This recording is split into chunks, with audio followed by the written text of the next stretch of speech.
the Tupac thing makes more and more sense now. Yeah, for sure. Yes. The setup with Richmond. All of that. For sure. And then you're going to LA. Like he was going to leave LA. And then well, first of all, why are you going there after? Like you shouldn't have went. But then even like Keefe. Okay, so I think something else is going to come up, by the way, because he's got a court case coming up in 2026. And Keefe, he's been mentioning Diddy's involvement in this. So I read his book too. That's why I don't think he's going to come up. Yeah. And they alluded to what they talked about it in this as well, where they're talking about Zip being responsible for giving Keefe D $1 million.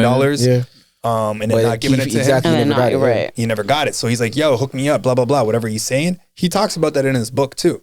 So now it's like, it's almost like hard not to see anymore. So, I'm glad you brought that up because obviously there's been a couple of the Biggie Tupac documentaries and real life depictions come out. And up until this documentary, I've always kind of taken it as conspiracy theory a little bit. Like for sure. I was half in, half out with it. But seeing the documentary last night, the new Diddy doc, I was like, nah.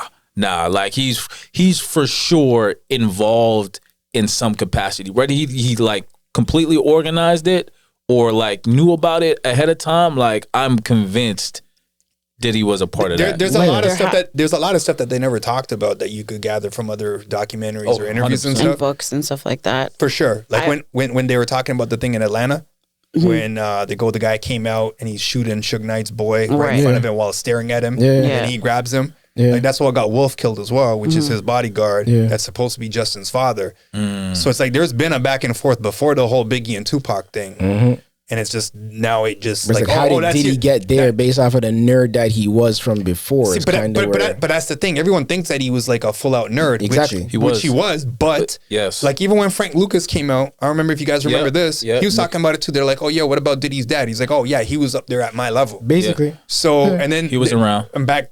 I don't remember where I saw this, but I remember Diddy would be like in some interview, my bike would go missing, and he's like the next day it would just show up. So he's been affiliated. And not to throw the mob at it, but even with the Gottis, like he was on the Growing Up Gotti show, that there seems to be some sort of connection there.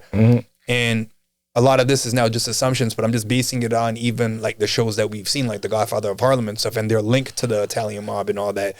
So if you're from Harlem, your dad's like a somebody. There's some sort of affiliation there. 100%. It's just Toronto and SUP breaking it all down again. It's in his bloodline. It was in his bloodline. Even though growing up he didn't live that life, he had enough proximity to it. But a lot of those kids don't. A lot of those kids don't because their dads, their family has enough money to put them in private schools and all that different stuff out of different cities and all that. You're not supposed to know those guys. They're supposed to be nerds because they grew up. They went to country schools.